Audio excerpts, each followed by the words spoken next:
memberikan semua ibadah hanya kepada Allah Subhanahu wa taala. Ibadah sebagaimana disebutkan oleh Syekhul Islam Ibnu Taimiyah, beliau memberikan pengertian yang menurut Syekh Muhammad bin Shalih Al-Utsaimin merupakan kaidah atau pengertian yang sudah mencakup seluruhnya. Syekhul Islam Ibnu Taimiyah mengatakan al-ibadah hiya ismun jami'un likulli ma yuhibbuhu Allah wa yardah min al-aqwali wal a'mal al-zahirah al-batinah. Ibadah adalah sebuah ibadah, suatu amalan disebut ibadah yang pelakunya akan mendekatkan diri kepada Allah. Ketika orang melakukan perbuatan tersebut akan dicintai oleh Allah. Kapan disebut ibadah? Kata Syekhul Islam Taimiyah rahimahullah, beliau mengatakan ismun jami'un likulli ma yuhibbuhu Allah wa yarda. Setiap amalan yang Allah Subhanahu wa taala cintai dan Allah ridhoi. Dari sini menunjukkan mau tidak mau kita harus belajar ilmu agama. Kita harus belajar ilmu agama. Karena dengan mempelajari Al-Quran dan Sunnah, mempelajari ilmu agama, menekuni, giat, bersemangat menghadiri kajian, baik online maupun tidak online, maka ini semuanya akan menjadikan kita mengetahui hal-hal yang Allah benci dan hal-hal yang Allah cintai dan sukai dan ridhai. Ketika kita sudah mengetahui hal-hal yang Allah cintai, Allah ridhai, maka itu disebut dengan ibadah. Yang bersumber dari Al-Quran dan Sunnah. Karena ibadah sudah tertera dalam Al-Quran dan Sunnah, tinggal kita saja apakah kapan ada waktu untuk menyempatkan diri untuk beribadah kepada Allah Subhanahu wa taala dengan cara menuntut ilmu, mencari tahu apakah amalan tersebut dicintai oleh Allah dan ridhoi oleh Allah Subhanahu wa taala apakah tidak. Ismun kulli ma yuhibbu, ismun jami'un likulli ma yuhibbuhu Allah wa yardah. Sebuah nama ya yang Allah Subhanahu wa taala cintai dan ridhoi. Minal aqwali wal a'mal. Baik berupa perkataan maupun perbuatan. Perkataan dalam lisan, perbuatan anggota badan seperti sholat, dan juga dalam hati, amalan hati, karena hati kita ini beramalan seperti mencintai, membenci, kemudian mengharap, rasa takut, maka itu semuanya disebut ibadah. Az-zahira wal batinah, baik yang nampak maupun tidak nampak. Ya, dan itu semuanya disebut ibadah. Sehingga ikhwati fillah azanallahu wa iyyakum, semua jenis ibadah harus diberikan kepada Allah Subhanahu wa taala. Tidak boleh setiap manusia memberikan ibadahnya kepada selain Allah Subhanahu wa taala. Dengan bukti Rasulullah sallallahu alaihi wasallam memerangi orang Quraisy di perang Badar, perang Uhud dan perang Khandaq lantaran mereka memberikan nazar kepada Lata, Uzza dan yang lainnya, patung-patung yang lainnya. Ya, mereka mencintai amalan hati, ya, melebihi cintanya mereka kepada Allah. Orang-orang kafir jahiliyah, mereka mencintai Lata, Uzza, Manat, Suwa', Yaghut, Ya'uq, ya, kemudian Hubal dan yang lainnya. Mereka mencintai patung-patung tersebut melebihi kecintaan mereka kepada Allah Subhanahu wa taala. Dan itu tidak boleh. Dan itu menunjukkan bahwasanya tauhid rububiyah yang mereka yakini tidaklah berarti ketika mereka tidak mau mengikhlaskan semua ibadah hanya untuk Allah Subhanahu wa taala. Nah, ikhwatu fillah azanallahu wa iyyakum, di pembahasan tauhid uluhiyah ini para ulama memberikan beberapa poin. Poin yang pertama berkaitan tentang pengertian tauhid uluhiyah. Apa itu tauhid uluhiyah? Kata mereka, tauhidullah bi af'alil ibad allati syara'aha lahum.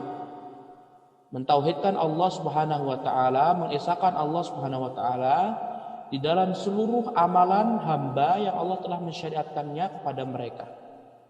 Kalau tauhid rububiyah mengesahkan Allah dalam perbuatan Allah. Kalau tauhid uluhiyah mengesahkan Allah dalam perbuatan hamba. Yang perbuatan tersebut sudah Allah syariatkan. Jadi berarti hal-hal yang berupa syariat Islam, hal-hal yang berkaitan tentang agama Islam, maka itulah yang harus diberikan kepada Allah Subhanahu wa taala. Allah syariatkan kepada mereka. Dengan cara apa lagi? Ikhwati fillah azanallahu wa iyyakum. Mereka menyebutkan beberapa contoh ya, mengesahkan Allah Subhanahu wa taala dalam semua ibadah seperti doa. Berdoa hanya harus diberikan kepada Allah Subhanahu wa taala. Berdoa, seorang berdoa tidak boleh diberikan kepada orang lain, kepada makhluk, baik sudah meninggal dunia ataupun belum meninggal dunia. Doa harus diberikan kepada Allah Subhanahu wa taala. Tidak boleh diberikan kepada orang lain. Kemudian juga al-khauf, rasa takut. Rasa takut yang lebih menjurus kepada ibadah, maka takut tersebut tidak boleh diberikan kepada selain Allah Subhanahu wa taala, harus diberikan kepada Allah Subhanahu wa taala. Meyakini bahwasanya patung-patung atau pohon tertentu dia tidak akan memberikan manfaat dan madarat. Tidak bisa mendatangkan manfaat, tidak bisa menghilangkan madarat. Maka untuk apa kita takut kepada mereka? Kemudian ar-raja, ya, rasa harap, mengharapkan pahala, mengharapkan kesehatan dan yang lainnya, itu hanya untuk Allah Subhanahu wa taala, tidak boleh diberikan kepada sesembahan yang lainnya. Begitu juga dengan mahabbah, rasa cinta. Rasa cintanya seorang kepada Allah harus melebihi yang lainnya, bahkan tidak boleh diberikan rasa cinta yang bersifat ibadah kepada selain Allah Subhanahu wa taala. Kemudian salat, haji, bertaubat dan selainnya. Ikhwati fillah azanallahu wa iyyakum. Kalau kita perhatikan contoh-contoh ibadah tersebut di Al-Qur'an dan Sunnah, Allah memuji orang yang melakukan doa, khauf, raja dan yang lainnya. Allah memerintahkan kita untuk melaksanakan salat, haji. Dan tidak Allah memerintahkan sesuatu kecuali Allah mencintainya. Allah meridhoi orang yang melakukannya, maka disebut dengan ibadah. Semua ibadah harus diberikan kepada Allah Subhanahu wa taala. Kemudian ikhwati fillah azanallahu wa iyyakum. Tujuan Allah ciptakan jin dan manusia semuanya untuk beribadah kepadanya. Tidak boleh menyekutukan Allah Subhanahu wa taala. Lihatlah Allah Subhanahu wa taala berfirman dalam surat Az-Zariyat ayat 56. "Wa ma khalaqtul jinna wal insa illa liya'budun." Dan tidaklah aku Allah menciptakan jin dan manusia kecuali untuk beribadah kepadaku. Ay wahiduni, harus mentauhidkan Allah Subhanahu wa taala. Dalam apa? Dalam hal ibadah.